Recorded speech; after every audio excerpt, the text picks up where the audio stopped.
আমরা সিপিআইএম রাজ্য ওয়েবসাইটের পক্ষ থেকে আজকে একটা সংক্ষিপ্ত আলোচনা সমসাময়িক বিশ্ব এই শিরোনামে করতে চলেছি। আমাদের সঙ্গে আলোচনা করবেন বিশিষ্ট কমিউনিস্ট নেতা সূর্যকান্ত মিশ্র। তাকে আমরা পেয়েছি আমাদের মধ্যে। তার সঙ্গে কথোপকথনের মধ্য দিয়ে আমরা খানিকটা সময় এগিয়ে যাব। সূর্যদা, আমরা এইটা জানি যে বিশ্ব কমিউনিস্ট আন্দোলনের 4টে মূল দ্বন্দ্ব, যেটা আমরা ছোটবেলা থেকে শিখে এসেছি এবং সেটা বারবার সিপিআইএমেরও পার্টি কংগ্রেসে রিইটারেট করা হয়েছে, যে সমাজতন্ত্রের সঙ্গে সাম্রাজ্যবাদের দ্বন্দ্ব, শ্রম এবং পুঁজির দ্বন্দ্ব, তৃতীয় বিশ্বের সঙ্গে সাম্রাজ্যবাদের দ্বন্দ্ব এবং সাম্রাজ্যবাদী দেশগুলোর নিজেদের মধ্যেকার দ্বন্দ্ব। এখন মাঝে মধ্যে একটা কথা উঠে আসছে যে এই সাম্রাজ্যবাদী দেশগুলোর নিজেদের মধ্যকার দ্বন্দ্ব সেটা বোধহয় ডিসঅ্যাপিয়ার করে গেছে, সেটা আর নেই। তো এই ব্যাপারে আপনি যদি একটু আমাদের বলেন। না, ওই আমরা বিশ্বাস করি যে এবং আমাদের বহুদলীয় আমরা বলেছি শেষ পার্টি কংগ্রেস পর্যন্ত যে ওই 4টা মৌলিক দ্বন্দ্ব যা বিশ্ব পরিস্থিতির সামগ্রিকভাবে যদি এই বিশ্বের দ্বন্দ্বগুলোর আলোচনায় যেতে হয়, তাহলে মৌলিক দ্বন্দ্ব রয়েছে, ফান্ডামেন্টাল কন্ট্রাডিকশন আমরা যাকে বলি। মৌলিক দ্বন্দ্বগুলোর মানে হচ্ছে যে একটা আরেকটার সঙ্গে যে দ্বন্দ্ব, সেই দ্বন্দ্ব সমাধান না করে সেই দ্বন্দ্ব অতিক্রম করা যায় না। ঠিক। আরেকটা আছে তার মধ্যে যে দ্বন্দ্বের কেন্দ্রবিন্দু বলা হয়, যাকে ফোকাল, ওই কথাটা ব্যবহার করা হয়, সেটা হচ্ছে 4টা দ্বন্দ্ব সবসময় একই রকম ভাবে তীব্র হয় না। ঠিক। কোনোটা একটু তীব্র হয়, কোনোটা একটু স্তিমিত থাকে, মিউটেড যাকে বলে। সেটা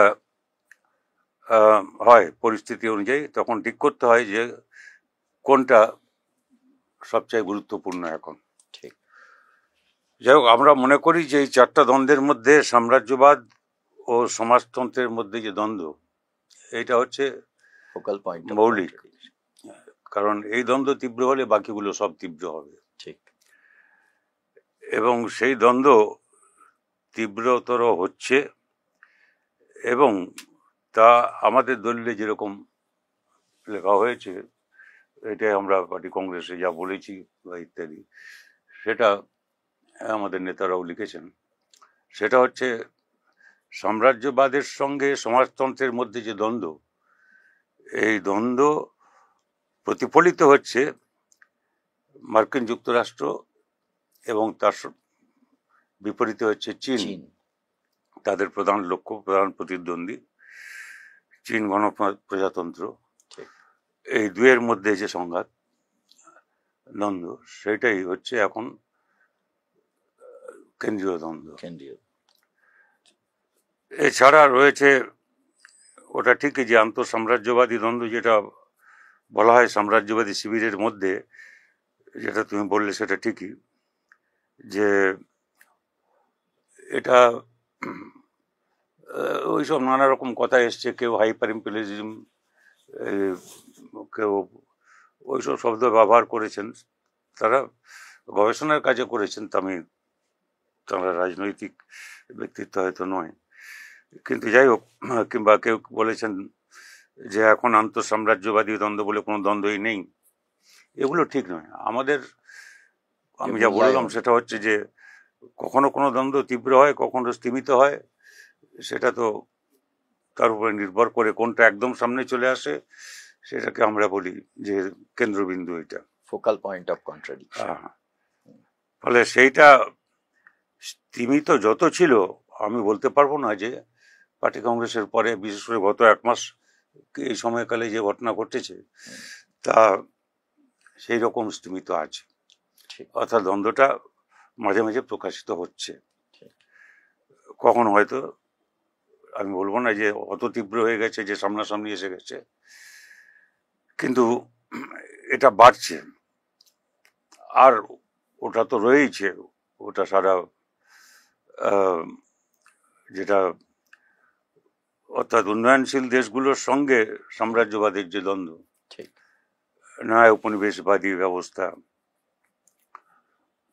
কিন্তু এখন নয়া উপনিবেশবাদ কথাটা এই প্যালেস্টাইন প্রসঙ্গে আসে না, ঠিক এটা পুরনো উপনিবেশ। হ্যাঁ এটা পুরো একটা যদি কোনো উপনিবেশ এখন পৃথিবীতে থাকে হুম তার নাম প্যালেস্টাইন।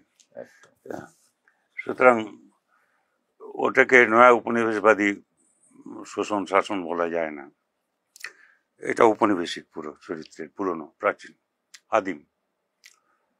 আর বাকি এটা সারা বিশ্ব জুড়ে এটা খুব গুরুত্বপূর্ণ, সেটা হচ্ছে পুঁজির সঙ্গে শ্রমের দ্বন্দ্ব।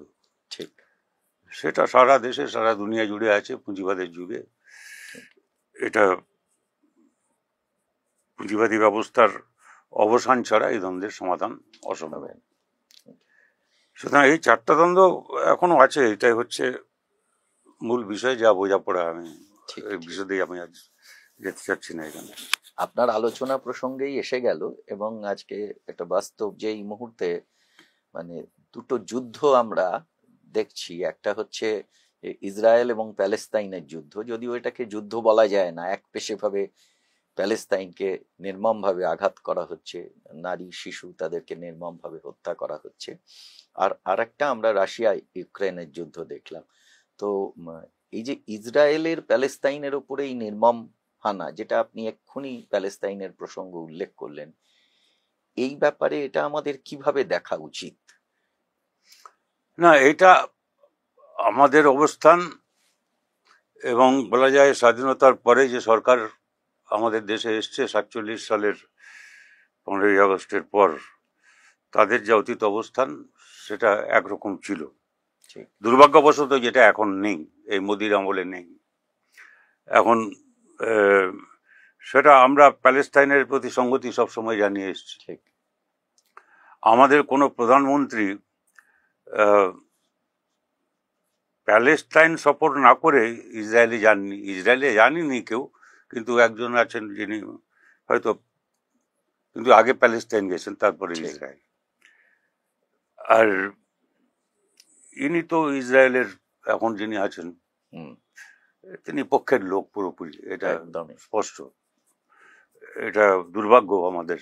ঠিক এমনকি অটল বিহারী বাজপেয়ী যখন মন্ত্রী ছিলেন, আমি আগেকার কথা বলছি, মানে প্রধানমন্ত্রী হওয়ার হুম আগেও, তখনও তিনি প্যালেস্টাইনের পক্ষেই বলতেন। ঠিক কাজে ওটা একটা বড় পরিবর্তন হয়েছে। কিন্তু প্যালেস্টাইনের ব্যাপারটা হচ্ছে যে, এটা আমি যেটা বললাম যে আহ, কার্যত একটা কলোনি, তো স্বাধীন সার্বভৌম রাষ্ট্র নেই তো সেটা। ঠিক ঠিক এটা আমরা যেটা বলি যে প্যালেস্টাইনের স্বাধীনতা মানে কি, স্বাধীনতা নেই, তাই Exactly. স্বাধীন প্যালেস্টাইন রাষ্ট্র ছিল না বা নেই এখন এই আধুনিক যুগের বিচারে। সেই জন্য এটাকে উপনিবেশ, এটা যেটা হচ্ছে প্যালেস্টাইনের উপরে, সেটা হচ্ছে উপনিবেশিক কায়দায় শোষণ। এটা নয় উপনিবেশবাদ থেকে অন্যান্য দেশে যা হচ্ছে উন্নয়নশীল দেশগুলোর মধ্যে, তার থেকে একটু ভিন্ন। দ্বিতীয়ত কথা হচ্ছে যে এ নিয়ে যতগুলো চুক্তি, যত আলোচনা যা হয়েছে, হুম বিশদ ইতিহাসে এখানে যাওয়া খুব মুশকিল। কিন্তু আহ, প্রথম বিশ্বযুদ্ধের পরে, তারপর দ্বিতীয় বিশ্বযুদ্ধ, এই সময়কালে অনেক পরিবর্তন হয়েছে। কিন্তু সেই সময়কালে যতগুলো আন্তর্জাতিক স্তরে আলোচনা, বোঝাপড়া, চুক্তি হয়েছে, হুম, তা একতরফাভাবে ইসরায়েল লঙ্ঘন করেছে, ঠিক এবং সেটার পিছনে সাম্রাজ্যবাদী শক্তিগুলোর মদত মদত। ছিল, তা না হলে তারা তা করতে পারত না। ঠিক আমরা মনে করি যে ওটা ঠিকই যে শেষমেশ আসলো, কিন্তু আমরা যে দাবি করি, এই সেদিনও আমাদের এই এখানে সর্বভারতীয় স্তরে 5টা পার্টি, হুম বামপন্থীরা, কমিউনিস্টরা, সোশ্যালিস্ট, ফরওয়ার্ড ব্লক ইত্যাদি সব কিছু নিয়ে যে দাবি করেছি, সেটা আমরা বলছি যে আমরা চাই ওই প্যালেস্টাইন যেটা 1967 সালের মানচিত্র অনুসারে যে ম্যাপ ছিল, সেই প্যালেস্টাইন আমরা চাই, যেটা ইসরায়েল অনেকটা দখল করে নিয়েছে। কেউ যদি ইসরায়েলের ম্যাপ দেখে 48 সালের পর, হ্যাঁ, তাহলে বুঝতেই পারবে যে ইসরায়েলের ওখানে নাম হওয়ার পর তারপরে ম্যাপ কিরকম করে ওরা দখল করেছে আগ্রাসী ভূমিকা। এখন ওইটা করতে চাচ্ছে, প্যালেস্টাইনকে দখল করতে চাচ্ছে। আর ট্রাম্প ওখানে কি সব মানে ট্যুরিজম হোটেল কি সব তৈরি করবে, এইসব বলছে, এদের তাড়িয়ে দিতে হবে। এবং এরকম একটা গণহত্যা সাম্প্রতিককালের ইতিহাসে নেই এরকম একটা। এবং এইভাবে যে লঙ্ঘন করা হচ্ছে, আমরা ওই সীমান্তে চাই, প্যালেস্টাইনের স্বাধীন সার্বভৌম রাষ্ট্র চাই। আর অসলোতে যা হয়েছিল সেটা একটা 2 স্টেট সলিউশন। এটা ব্যাপার হচ্ছে যে অনেকে বলেন যে ইসরায়েল বলে কোনো রাষ্ট্রই থাকার দরকার নেই, সেটা বোধহয় ঠিক নয়। তার কারণ হচ্ছে যে একটা আন্তর্জাতিক চুক্তি হয়েছে, বহুত কথা হয়েছে সব নিয়ে। এখন ইসরায়েল রাষ্ট্রটা হচ্ছে একটা উপনিবেশবাদী রাষ্ট্র এবং একটা উগ্র, এবং তার সঙ্গে সাম্প্রদায়িক। এটা বললে ভুল হবে যে ইহুদি ধর্ম, যাকে জুডাইজম বলা হয়, সেটাকে আর জায়নিজম, জায়নবাদ, এটা এক নয়। যেরকম হিন্দু ধর্ম আর হিন্দুত্ব এক নয়, ঠিক কি ইসলাম ধর্ম আর তার সঙ্গে আল কায়দা এক নয়। এইসব এই যে বিষয়গুলো এখন, সেই জন্যে একটা জায়নবাদী রাষ্ট্র, সন্ত্রাসবাদী রাষ্ট্র একটা ঔপনিবেশিক শাসন কায়েম করতে চায়, ওখানে রাখতে চায়। সেটা তাদের রাষ্ট্ররূপ বদলাতে হবে। কিন্তু সাধারণ যারা ইহুদি যারা মানুষ যারা আছেন, এবং তাদের ওই তোরা জুডাইজম বলে আছে, যাই হোক নানা রকম আছে, যারা এই প্যালেস্টাইনের উপরে এই আক্রমণের বিরোধিতা করছেন, বিভিন্ন দেশে করছেন, প্যালেস্টাইনের মধ্যেও করেছেন, সাম্প্রতিককালে ওর সঙ্গে ইসরায়েলের মধ্যেও করেছেন। হ্যাঁ, ইসরায়েলের মধ্যে করেছেন। তো পরে তাদের তো কোনো দোষ নেই, তারা তো সেই রাষ্ট্রের বিরোধিতা করছেন। এবং এটা সময়ে সময়ে পরিবর্তন হয়েছে, সরকার যখন বদলেছে তার চরিত্রগুলো ঠিক সবাই একরকম ছিল না। কিন্তু যাই হোক, আমি অত বিশদে যাচ্ছি না। কাজে ওই দাবি থাকতেই হবে। এখন মুশকিল হচ্ছে যে এখন এই আরো অনেকগুলো ব্যাপার যদিও এর সঙ্গে সম্পর্কযুক্ত, সেগুলো ঘটার পরে ওই দাবিটা আবার চাপা পড়ে যাচ্ছে। তখন ইসরায়েল, ইরান, আমেরিকার হস্তক্ষেপ, পক্ষ নেওয়া ইত্যাদি ইত্যাদি এসব জিনিস ঘটছে, তখন নজরটা ওই দিকে থাকছে। এখন ওখানে শান্তি কতদিন থাকবে আমি জানি না, কিন্তু যতদিনই থাকুক না কেন, প্যালেস্টাইনটা নজরে এড়িয়ে যাচ্ছে, চাপা পড়ে যাচ্ছে। কি অন্য প্রান্তে যুদ্ধই হোক, ইউক্রেন, রাশিয়া ইত্যাদি। তো যাই হোক, যুদ্ধ অনেকগুলো চলছে অবশ্য, সেগুলোকে আমি বড় বলছি না, কিন্তু এশিয়া, আফ্রিকা, লাতিন আমেরিকা জুড়ে দেশের মধ্যে বিদেশের মদতে এগুলো চলছে। কিন্তু যাই হোক, এখন দরকার হচ্ছে ওইটাকে আবার সামনে নিয়ে আসা। কারণ ইরানের সঙ্গে বিরোধ ইত্যাদি, এটা প্যালেস্টাইনকে কেন্দ্র করে, যেহেতু Iran, Lebanon, Palestine, Syria, Iran, এদের এই যে একটা বন্ধুত্বপূর্ণ একটা আরব দেশের ইতিহাস আছে, আমি সেসবে যাওয়া মুশকিল, কিন্তু সেখানে বারবার একটা সম্প্রীতি, একটা ঐক্যের চেষ্টা হয়েছে, সাম্রাজ্যবাদী বিরোধী অবস্থান নেওয়ার চেষ্টা হয়েছে, সেগুলো এখন নেই। আবার একটা পরিস্থিতি তৈরি হচ্ছে।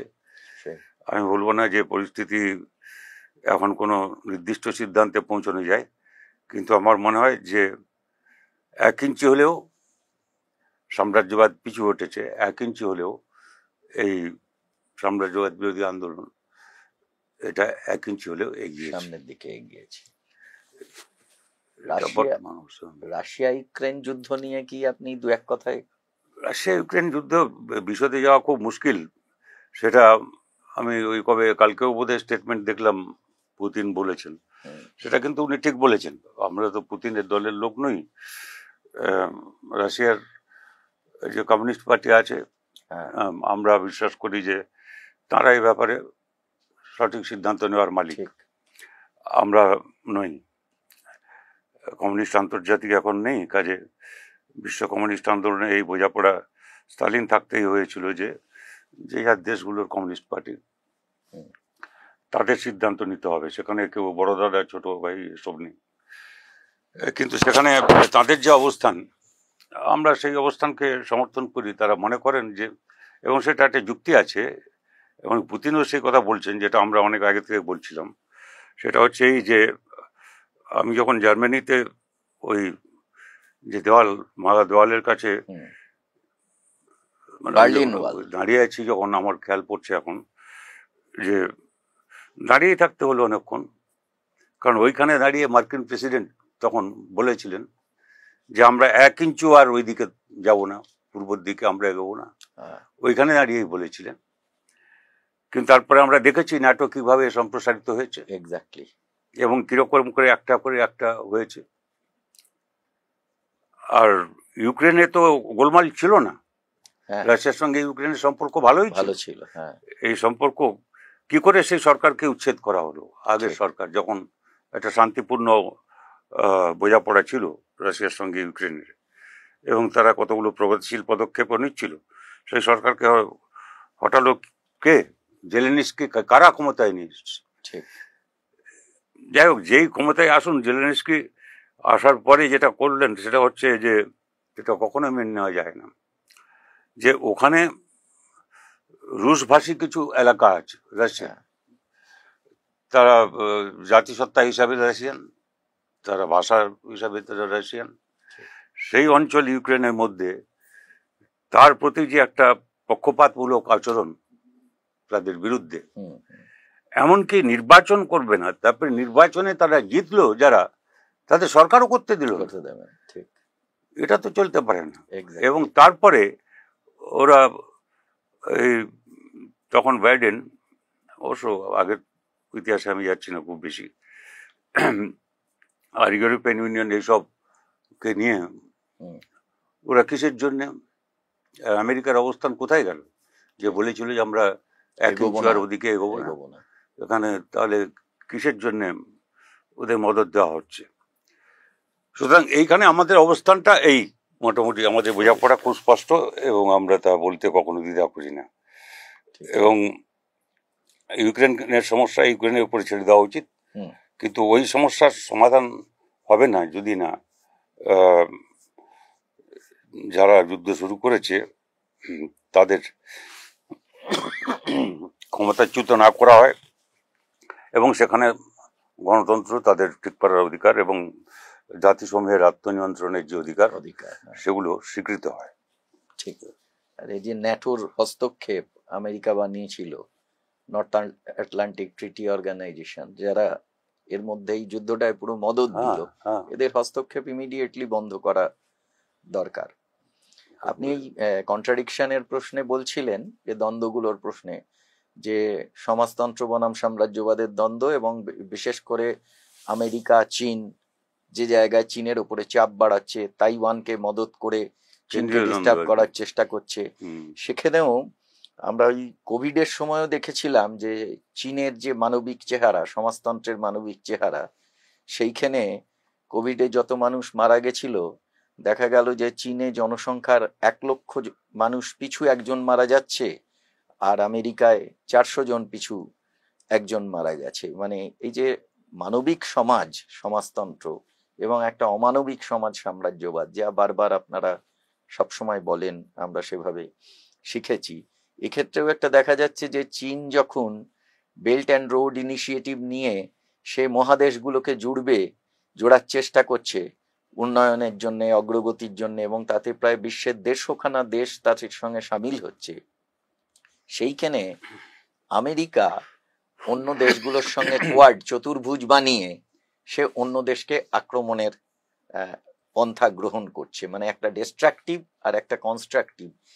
এই ব্যাপারটা নিয়ে যদি একটু আপনি আমাদের আলোকিত করেন। এখন প্রথম কথা হচ্ছে যে আমি যেটা বললাম যে যখন কমিউনিস্ট আন্তর্জাতিক উঠে গেল, তারপরে এই কমিউনিস্ট পার্টিগুলো এবং বিশেষ করে সমাজতান্ত্রিক দেশগুলোর মধ্যে বোঝাপড়ার ব্যাপার একটা কতগুলো সমস্যা এসে হাজির হলো। সেইটা আমি মনে করি যে স্টালিনের সময় সেইটা বেশি দূর এগোয়নি। ঠিক। কারণ যারা বিবদমান পক্ষ, কমিউনিস্ট ইন্টারন্যাশনাল না থাকলেও স্টালিনের ভূমিকাটা যেরকম ছিল তাতে আমার খেয়াল আছে যে মাও যখন মস্কো ভিজিট করেছিলেন একবারই, সে স্টালিনের সময়, তারপরে উনি যাননি। কারণ তারপরে আমি ওইসবে যেতে পারছি না, কারণ ওই 12 পার্টি 81 পার্টি 57 সাল 60 সাল সেই সব 57-60 সালের দলিল, তা নিয়ে বিতর্ক ইত্যাদি ইত্যাদি। সেই বিতর্কও সমাধান করা হয়েছিল একটা জোড়া তফাৎ দিয়ে, সেটা ওর মতো চলবে, তার মধ্যে চলবে, সেটার মধ্যে গেলে খুব মুশকিল আছে। তার কারণ এখনকার এই যে কি বলে আরব দুনিয়ায় যে গোলমাল থেকে দুনিয়ার অনেক গোলমাল, এটা আমি বিশ্বাস করি আমরা যে তাই মনে করতাম আমরা যে ক্রুসেভ এর আমলে এগুলো শুরু হয়, ওদের ভুল লাইন, ওই 12 পার্টি 81 পার্টির দলিলের ওই একটা জোড়াতাপা দেওয়ার লাইন, সেটা অনুসৃত হয়নি, যাও বোঝাপড়া হয়েছিল সেটা অনুসরণ করা হয়নি। ফলে চিন্তার রাস্তায় চলেছে, তা নিয়ে সমালোচনা আছে, সমালোচনা যে কোনো লোকের হতে পারে। ও আমরা মনে করি, সবসময় বলিও, মার্কস এঙ্গেলস লেনিনরা সবসময় বলতেন যে কেউ পৃথিবীতে নির্ভুল নেই, কেউ কোনোদিন নির্ভুল জন্মাবে না, কোনোদিন ছিলও না। মানুষ ভুল করেই শেখে, কেউ ভুল করে কিছু শেখে না, আর কেউ ভুল করে সংশোধন করে শেখে। সুতরাং চীনের পার্টির যে কিছু নির্ভুল সব সময় ছিল তার নয়, কিছু বিষয়ে আমরা সহমত হইনি কখনো, আমাদের সঙ্গে পার্টি সম্পর্ক ছিল না, ঠিক পরে হয়েছে আমাদের, সেটা আমাদের সঙ্গে চীনের পার্টি বা রাশিয়ার পার্টি, এদের সোভিয়েত ইউনিয়নের পার্টির কারোর সঙ্গে সম্পর্ক ছিল না, এমন একটা গেছে দিন। কিন্তু পরে আমাদের দুজনের সঙ্গে সম্পর্ক হয়েছে। কিন্তু এখন চীন যেখানে আছে, আমি মনে করি যে এটা হচ্ছে চীনের সমাজতন্ত্র জন্য লড়াইতে সবচেয়ে এগিয়ে আছে বিশ্বের সমাজতান্ত্রিক শক্তিগুলোর মধ্যে। এবং সেই জন্য আমরা বলেছি যে চীনের সঙ্গে আমেরিকা সাম্রাজ্যবাদের যে দ্বন্দ্ব, এবং এটাও বুঝতে হবে যে চীন কখনো নিজেকে সমাজতান্ত্রিক দেশ বলেও এখন দাবি করে না। কেউ কেউ এসব বলেন, লেখেন, ও আমি কোথায় দেখেছি আমার খেয়াল পড়ছে না এখন, সেটা হচ্ছে যে চীনে সমাজতন্ত্র আছে কি নেই সেটা এখন গবেষণার বিষয়বস্তু। তো যাই হোক, আমি মনে করি না যে ওসব ঠিক কথা, কারণ চীন তো সমাজতন্ত্র বলে নিজেকে দাবি করে না, চীন গণপ্রজাতন্ত্র, পিপুলস রিপাবলিক অফ চায়না। ওরা বলে যে আমরা এখনো সমাজতন্ত্রের প্রাথমিক স্তরের এইটুকু করেছি, আর আমরা 100 বছর যখন হবে চীন গণপ্রজাতন্ত্রের, তখন আমরা একটু উচ্চস্তর স্তরে যেতে পারবো। ঠিক, এই ঔদ্ধত্য নেই কিছু এখানে। এটা একদিকে ট্রাম্পের ঔদ্ধত্য, আর একদিকে কি বলে শি জিনপিং যেরকম বলেন, দেখলেই বোঝা যায়, যে কোনো লোক দেখলেই বুঝতে পারে, বাকি অন্য ফেস ভ্যালুতেই বোঝা যায়, আর বাকি যদি গভীরে নাও যায়। তারপরে কথা হচ্ছে কি যে কতগুলো ব্যাপারে তাদের সত্যিই তো এটা দেখলে খুব আশ্চর্য হতে হয়। আমি তো জানি এসব লোক যারা চীনে কাজ করে এখন, এবং তারা যখন আসে এখানে, আমি জিজ্ঞেস করি যে কেমন আছো কি, তারা যেসব বলে আমি তো খুব আশ্চর্য হয়ে যাই, মানে এটা চীনে হতে পারে। এর তাছাড়া আমি ফ্যাক্ট ফিগার এসব অনেক আছে, আমি তার মধ্যে যাচ্ছি না। চীন বহুদূর অগ্রসর হয়েছে, এবং এখনো ওরা ওই আমি মানে উন্নয়নের দিক থেকে,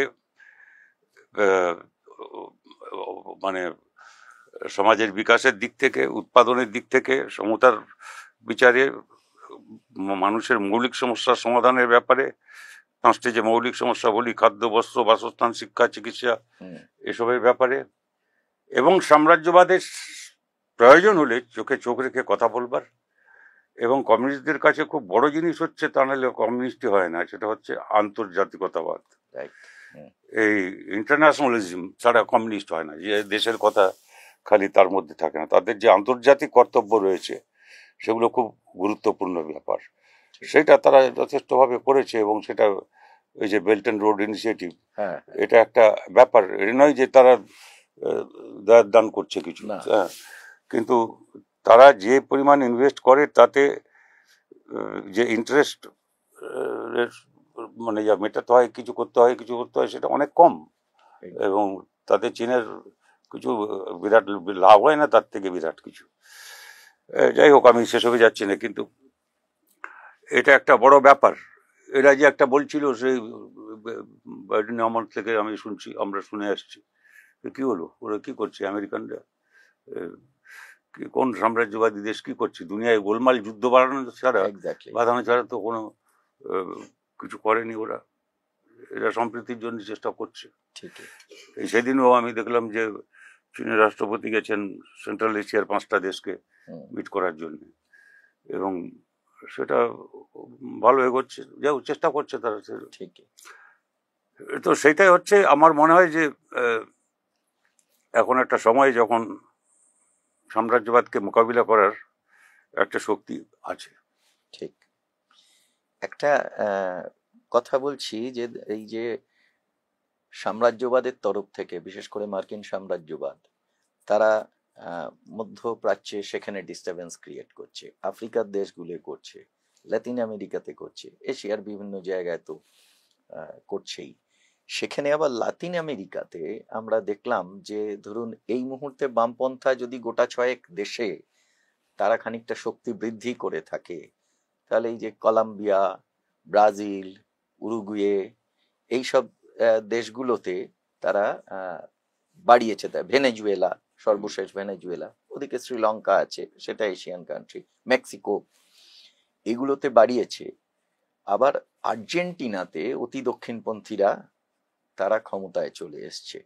তো এই যে একদিকে বামপন্থার শক্তি বাড়ছে, আর্জেন্টিনা তো পাগল, আমি জানি না, আমাকে ভাষাটা ব্যবহার করতে হচ্ছে, ম্যাট ছাড়া কি এরকম কথা বলে না, ওই যে রাস্তাও নিয়েছে, সেটা বোঝা যাবে। সেই আর এই যে সাম্রাজ্যবাদীদের যে হস্তক্ষেপ, প্রায় প্রতিটি মহাদেশে তারা যেভাবে হস্তক্ষেপ করছে, সেক্ষেত্রে আবার বামপন্থার লড়াই কোথাও কোথাও বাড়ছে। যদিও বামপন্থার লড়াই গোটা বিশ্বজুড়ে যে খুব তাৎপর্যপূর্ণভাবে বাড়ছে তা নয়, কিন্তু যেভাবে অতি দক্ষিণ পন্থা এবং তার সঙ্গে সঙ্গে নিও ফ্যাসিবাদ ইউরোপের বেশ কিছু জায়গায় দেখা যাচ্ছে, অন্যান্য জায়গায় যে দেখা যাচ্ছে, এবং এগুলোর হাত ধরে কিন্তু বৈষম্য, দারিদ্র্য, অপুষ্টি, বেকারত্ব, সব ক্রাইসিস গুলো বাড়ছে।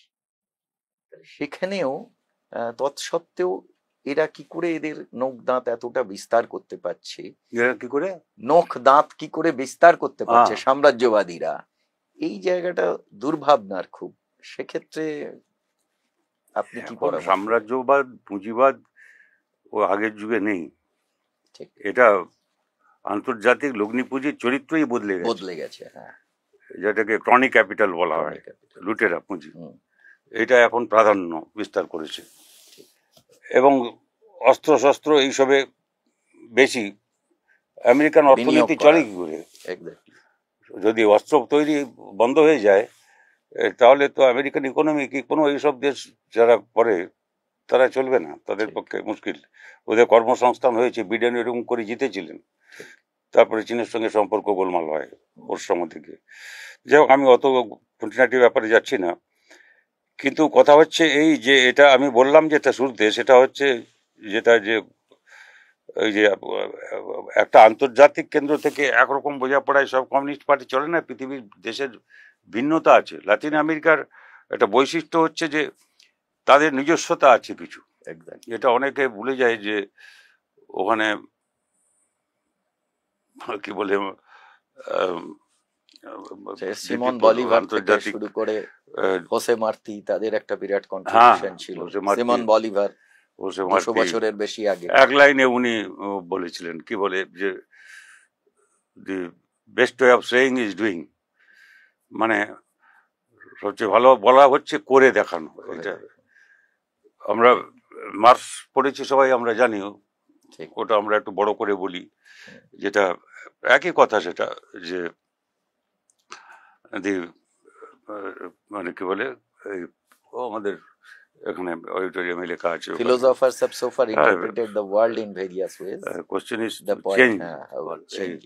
The point সেটা is একটু লম্বা সেন্টেন্সকে উনি ছোট করে বলেছেন। হ্যাঁ, এটা হ্যাঁ, হ্যাঁ। উনি তো আর মার্ক্সবাদী ছিলেন না, কিন্তু মার্কস এঙ্গেলসের সময় থেকে ওখানে উনি মেয়ে জামাইকে পাঠিয়েছেন ল্যাটিন আমেরিকায়, যখন হুম, এই যে গোলমালের পর, যাই হোক, প্যারি কমিউন পড়ে যাওয়ার পর যে গোলমাল হলো, শেষ হয়ে ইতিহাসে যাওয়া খুব মুশকিল, কিন্তু সেখানকার নিজস্ব বৈশিষ্ট্য ছিলই। exactly. ট্রটস্কি তো ওখানে গিয়ে ইয়েতে নির্বাসনে ওইখানে গেছিলেন, ওই মেক্সিকো। আমাদের কি বলে, এই যে ভারতীয় বিপ্লবীরা মেক্সিকোতে হ্যাঁ, এমএন রায়রা এইসব। তো যাই হোক, এখন আমি সেসবে যাচ্ছি না, কিন্তু কথা হচ্ছে যে তাদের নিজস্ব বৈশিষ্ট্য আছে, যেটা কিউবার বিপ্লবে হয়েছে।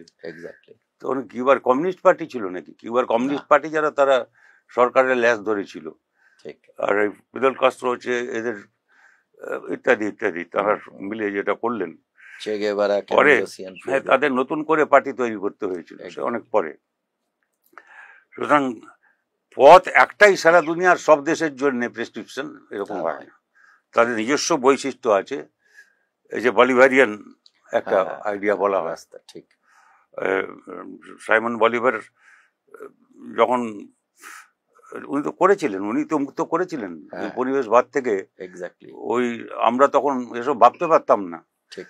এশিয়া আফ্রিকার কতগুলো দেশে এসব ভাবতে পারতো, 200 বছর আগে প্রায়, মানে তবে 200 বছর ওই সময় বলিভারিয়ান রিপাবলিক ইত্যাদি, তারপরে সেই ধারণা, তাদের নিজস্ব বৈশিষ্ট্য। এই যে, যাই হোক, আমি বলছি যে সেগুলো একটা অনেক জিনিস যা আমাদের শিখতে হবে, কিন্তু ওখানকার জিনিস এখানে প্রয়োগ, ওখানকার জিনিস এইসব সম্ভব চললে হবে না। কিন্তু হচ্ছে, উত্থান হচ্ছে এবং এগোচ্ছে এই লড়াই, এটা হচ্ছে বাস্তবতা। ব্রাজিলে কে ভেবেছিল যে ওই যে ট্রাম্পের জামাই, ওর নাম কি আমি ভুলে যাই আজকাল, যাই হোক, ওর জামাইয়ের নাম মনে রাখা তো আমার কাজ নয়, কিন্তু পুরো সারা দুনিয়া জুড়ে এই যে অল্ট রাইট মুভমেন্টের যে নেতৃত্ব দিচ্ছিল, ও ওইখানে মিটিং এ, ওই ওদের ইলেকশনের সময় ছিল, লাস্ট ইলেকশনে, ওইখানে তাও এড়ে বসেছিল ওই লুলাকে, যাতে আটকানো যায়, ইলেক্টেড না হতে পারে, বোলসোনারোকে যাতে। এখন যাই হোক, পরে পারেনি। আর আমরা জানি যে তার আগের রেজিম কিরকম চলেছিল, একটা ফ্যাসিবাদী শক্তি, না ফ্যাসিবাদ বা যাই নামই হোক, যেভাবেই বলুক, তার বিরুদ্ধে বলে আছে ওরা, ভেনেজুয়েলা তাই, যাই হোক, যেখানে আছে চলছে, লড়াই জারি আছে। এটা অবশ্য সারা বিশ্বের সব জায়গার জন্য সমান তা বলা যায় না, ল্যাটিন আমেরিকার জন্য না, আফ্রিকা, এশিয়া, তাদের জন্য না। আফ্রিকাতে যেরকম, এই যে আফ্রিকাকে যদি 3 ভাগে ভাগ করা যায়, ভাগ করা তো ওরকম মুশকিল। সাব সাহারান আফ্রিকার মানচিত্র দেখলেই বোঝা যায় এটা কিরকম কলোনিয়াল, একদম টুকরো টুকরো, অক্ষাংশ দ্রাঘিমা, একদম ল্যাটিটিউড লঙ্গিটিউড ধরে স্কেল পেন্সিল দিয়ে সব ভাগ করেছে।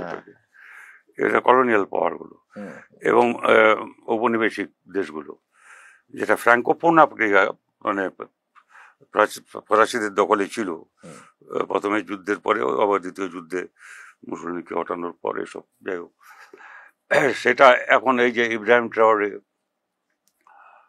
বার্কিনা ফাসো থেকে আরম্ভ করে ওই যে দেশগুলো এখন একত্রিত হচ্ছে, একদম ওদের ফ্রেঞ্চ কারেন্সি ওরা মানছে না, আমাদের কারেন্সি, আমরা আমাদের সম্পদ খনি আমাদের, আমরা চালাবো, ইত্যাদি ইত্যাদি। আবার বিভাজনের চেষ্টাও আছে, এগুলো গৃহযুদ্ধ বাঁধাচ্ছে। ঠিক, এটা এই যে কঙ্গোর পূর্ব দিকটা খুব মিনারেল রিসোর্স বেশি, এবং সেটা কঙ্গোতে যেহেতু দুটো লড়াই করছে, তখন পূর্ব দিকটা যে দখলে রেখেছে,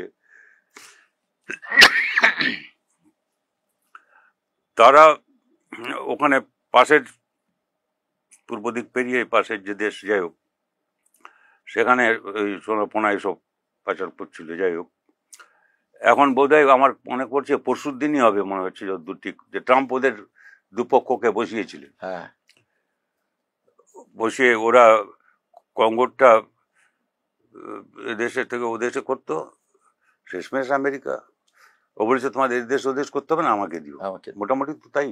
ঠিক। আমি পরশু দিনের কথা বলছি, বোধহয় যতদূর আমার খেয়াল পড়ছি। হুম, তো কাজে এসব আছে, কিন্তু ঐতিহ্যও আছে। আবার দক্ষিণে কি বলে, দক্ষিণ আফ্রিকা, তাদের স্বাধীনতা সংগ্রাম, মুক্তি সংগ্রাম, হুম, হুম, এবং এই যে কমিউনিস্ট পার্টি সঙ্গে, তারপরে ট্রেড ইউনিয়নগুলোর সঙ্গে কোসাটু এই যে তৈরি হয়েছিল একটা যুক্তফ্রন্ট, সাউথ আফ্রিকা, ঠিক। তাদের বিরাট একটা ঐতিহ্য ছিল। আর তারপরেও তাদের লড়তে হয়েছে, জীবন দিতে হয়েছে। নেলসন ম্যান্ডেলাদের একটা বড় অবদান। তো কাজে অর্থাৎ নানা দিক থেকে এখন এই একটা ঐক্যের চেষ্টা হচ্ছে, যেটা বিভাজনের রাজনীতির বিরুদ্ধে একটা ঐক্যের চেষ্টা। এখনকার যে প্যাট্রিস লুমুম্বা বলে যে ভদ্রলোক আছেন, উনি তো অনেক বক্তৃতা করছেন ইউনিটির জন্য। একটা কিছু পুরো সব মিলিয়ে হয় না সেটা।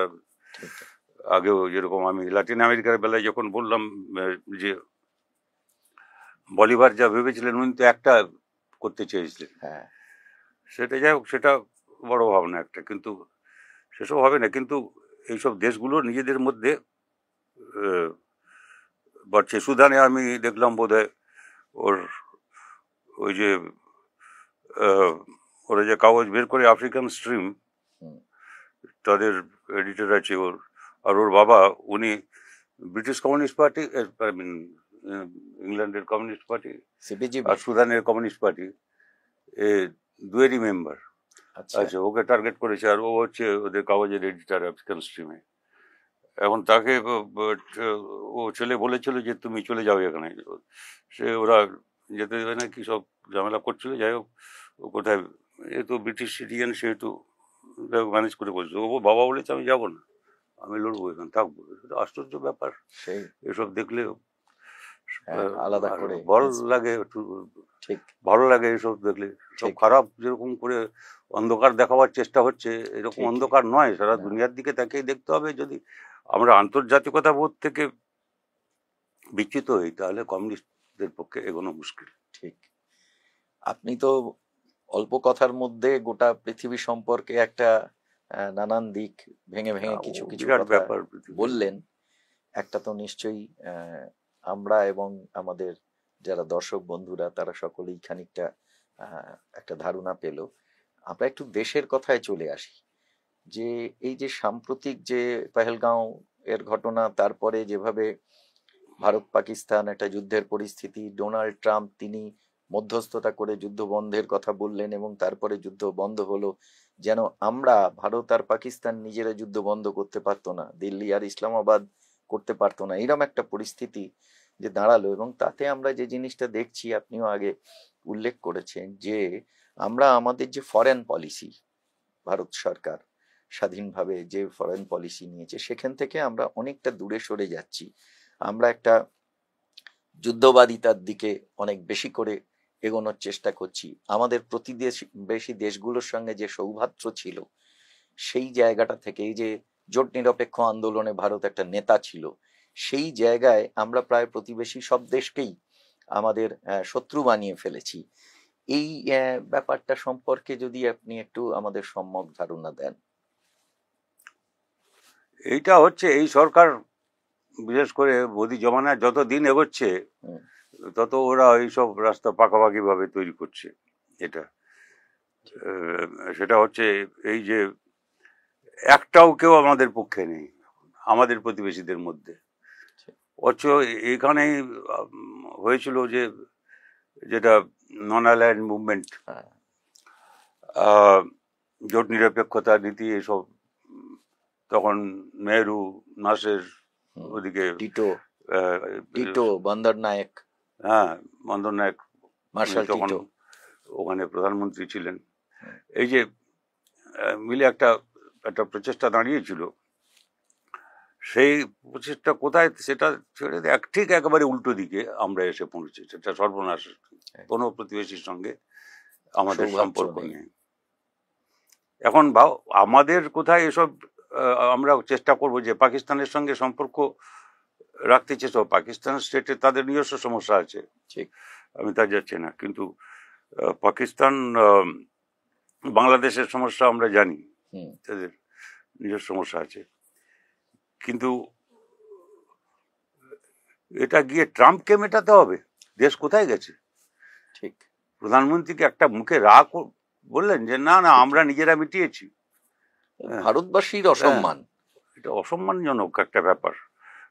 উনি মানে বলছেন 142 কোটি ভারতবাসীর অসম্মান। এই ও যত যা হচ্ছে, আমি যে বললাম ওই আগে সুদানের গোলমাল, কি কঙ্গোর গোলমাল, এইসবে সুদানে ওই ট্রাম্প বলেছে যে আমি মিটিয়ে দিলাম, যেখানে যা হচ্ছে ও নাকি মিটাচ্ছে। সেটা, আর ইনি হচ্ছেন তার এখন খদ্দের, জুনিয়র পার্টনার। যাই হোক, এখন এইটা এই সরকারের বিদেশ নীতি,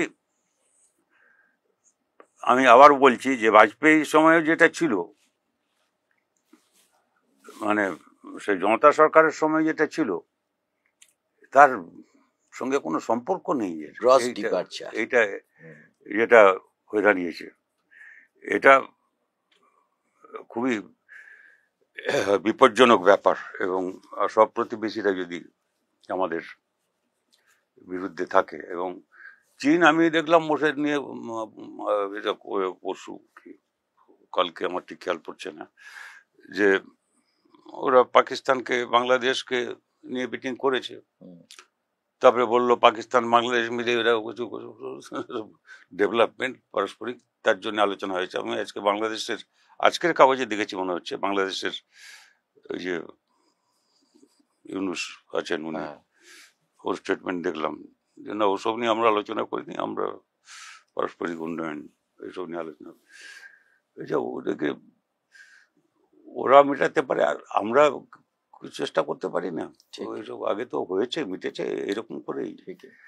যাই হোক, সেটা এটা খুবই মুশকিল, বিপজ্জনক। ভারত বিচ্ছিন্ন হবে, বিচ্ছিন্ন হচ্ছে এবং আরো বিচ্ছিন্ন হবে। সেটা ভারতের পক্ষে মোটেই ভালো হবে না, ভালো না, সম্মানীয়। আমরা এটার বিরোধী, যে বিদেশি নীতি নিয়ে চলছেন।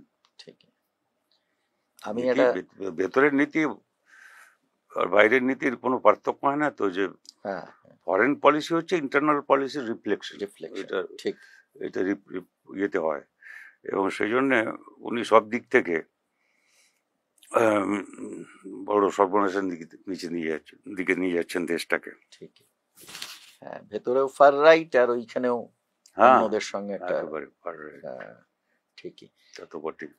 সব শেষে আমরা একটা যে জায়গায় আসতে চাই, যে বিশ্বজুড়ে কমিউনিস্টরা সবসময় সৌভাত্রের পক্ষে, বিশ্ব মানবতা, মনুষ্যত্ব তাকে তুলে ধরার পক্ষে, যেখানে কার্ল মার্কস এবং রবীন্দ্রনাথ এক জায়গায় একটা বিন্দুতে এসে অবস্থান করেন। তো সেইখানে দাঁড়িয়ে যে বিশ্বজুড়ে যুদ্ধ বাঁধানোর চেষ্টা মার্কিন সাম্রাজ্যবাদের নেতৃত্বে বিভিন্ন দেশ করছে, দেশের মধ্যে ছোট ছোট অনেক যুদ্ধ রয়েছে, যে কথাগুলো আপনার কথায় টুকরো টুকরো ভাবে এলো, তাহলে রেস্টোরেশন অফ পিস, বিশ্বজুড়ে একটা শান্তির পরিমণ্ডল তৈরি করবার ক্ষেত্রে আমাদের কোন পন্থা নেওয়া উচিত, এই ব্যাপারে যদি আপনি একটা পোড় খাওয়া কমিউনিস্ট হিসেবে দু চার কথা বলেন। কথা হচ্ছে, আমরা বিশ্বাস করি, এটা বহু জায়গায় আমরা বলেছি, লিখেছি এসব, যে আর যারা মার্কস এঙ্গেলস লেনিন, মার্ক্সবাদ লেনিনবাদে যারা অনুশীলন করেন, তারা লিখেছেন এসব, যে বিশ্বে প্রকৃতিতে এইসবের মধ্যে একটা ছন্দ আছে। আমার ঘড়ি কাঁটা কোথার থেকে কোথায় ঘুরছে, এটাই ঘড়ির ব্যাপার না, এটা পৃথিবীর চারদিকে নিজের দিকে একবার ঘুরে এলো, আহ্নিক গতি, বার্ষিক গতি ইত্যাদি, আমি ওসবে যাচ্ছি না। ও অনুযায়ী আমার এই কাঁটাটা চলছে। ঠিক, ওই ছন্দটা পতন হয়নি, ওই ছন্দ চলছে চলছে। চলছে। এখন যেটা এখন সারা বিশ্বের সামনে চ্যালেঞ্জ, ফ্যাসিবাদ, নয়া ফ্যাসিবাদ যে নামে যে অভিহিত বলুক না করা কেন, হোক, যারা দাবি করুক না কেন, কারণ ওদের মধ্যেও তো মুশকিল আছে। যে এই যেরকম কি বলে ইটালির ফ্যাসিজম, এখন তারা একরকম, তারা বলে যে আমরা পুরনো সেই ইয়েতে আছি, কিংবা জার্মানিতে যারা আছে, যাই হোক, ওরা সেই প্রাচীন লিপে, যাই হোক।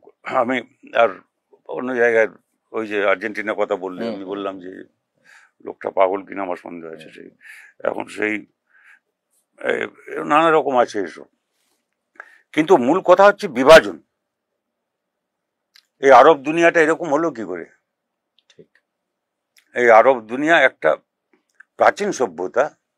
আমি ওই প্রাচীন যুগে যেতে পারছি না, মধ্যযুগে যেতে পারছি না, এখানে সেসব অবকাশ নেই, কিন্তু একটা প্রাচীন সভ্যতা। আগে গ্রিকো রোমান এম্পায়ার আধিপত্য ছিল, গ্রিক্স, তারপরে রোম ইত্যাদি ইত্যাদি, আলেকজান্ডার, এসব জানি আমরা, ইতিহাসে পড়েছি।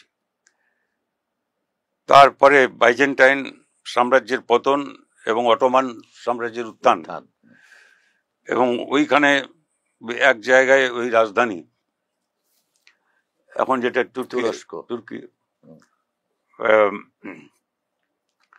এবং খ্রিস্টপূর্ব আগেকার, মানে জন্মের আগের 300-400 বছর আগে প্রায় আয়োনিয়ান সিভিলাইজেশন, তার আগে মিলেশিয়ান সিভিলাইজেশন, এইসব ভারতের প্রাচীন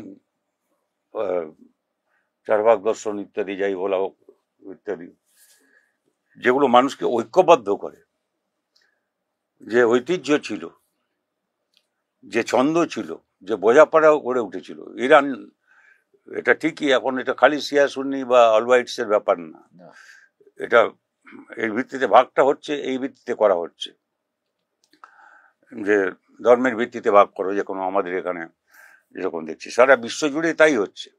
আফ্রিকার বিভিন্ন জাতিগুলোর মধ্যে বাঁধানো হচ্ছে গোলমাল, কি লাতিন আমেরিকা, কি যেখানে হোক সেটা। আমি এই যে মায়ানমারে যা হচ্ছে, এইসব, শ্রীলঙ্কায় আগে আমরা দেখেছি, এখন মিটেছে খানিকটা, কিন্তু আমি বলছি যে সারা বিশ্বে এই শক্তিগুলো তৎপর, যারা এই বিভাজন তৈরি করতে চায়। এসব ধর্মের আগে ইরানের তো একটা সভ্যতা ছিল, যে পারস্য, সেই পার্সিয়ান, তারপরে তাদের সভ্যতা জরসূত্র, যাই হোক, ওটা আমরা জরসূত্র বলতাম, জোরেন্টিয়ানিজম বলে আজকাল, যাই হোক, সেটা সে কোন যুগের একটা এত বিরাট, এখন ইতিহাসকে ট্রেস করা যায়, খ্রিস্ট জন্মের 2000 বছর আগেকার পর্যন্ত ট্রেস করা যায়।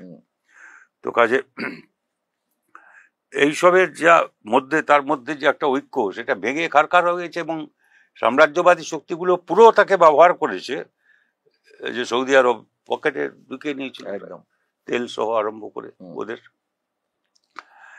সুতরাং এদের পুরনো ঐতিহ্য যা ছিল, সম্প্রীতি, এসব, সে যাতে ওইটা যে হয়েছে, যে আসলে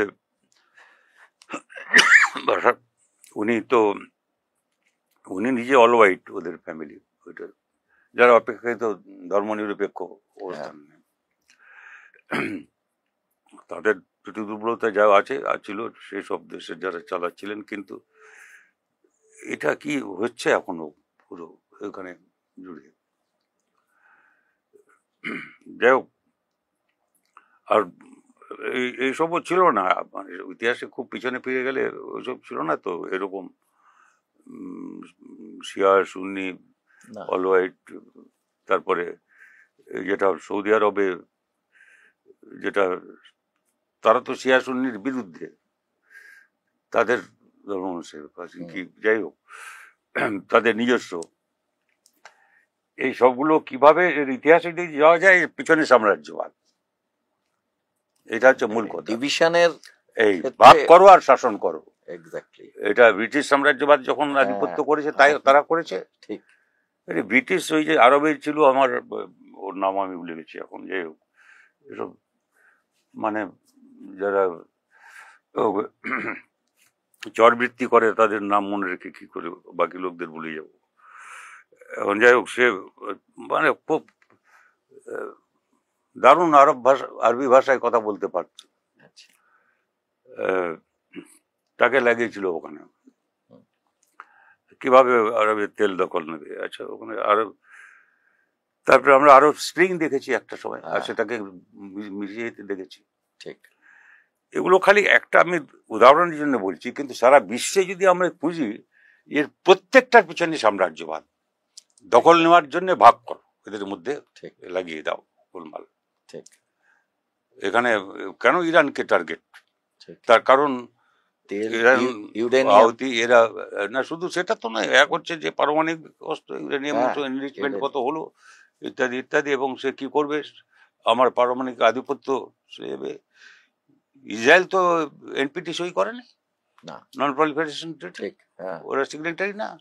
তার বেলায় যত কিছু, আর এর বেলায় হচ্ছে যে আমি ওদের সঙ্গে বসে মিটিয়ে নেব ব্যাপারটা, কিন্তু খালি এটাই যে ওরা যাতে ওদের ইয়ে দিতে হবে যে ওরা শান্তিপূর্ণ ব্যবহার করবে। তুমি শান্তিপূর্ণ ইসরায়েল করছে, ঠিক। এরা যেহেতু ইয়ে কি বলে প্যালেস্টাইনের পক্ষে ছিল, দাঁড়িয়েছিল ইরান কি ওখানে সিরিয়া, লেবানন, এই প্রথম যে হাউতিদের কমান্ডারদের খুন করলো তারা তো সব লেবাননের কমান্ডার।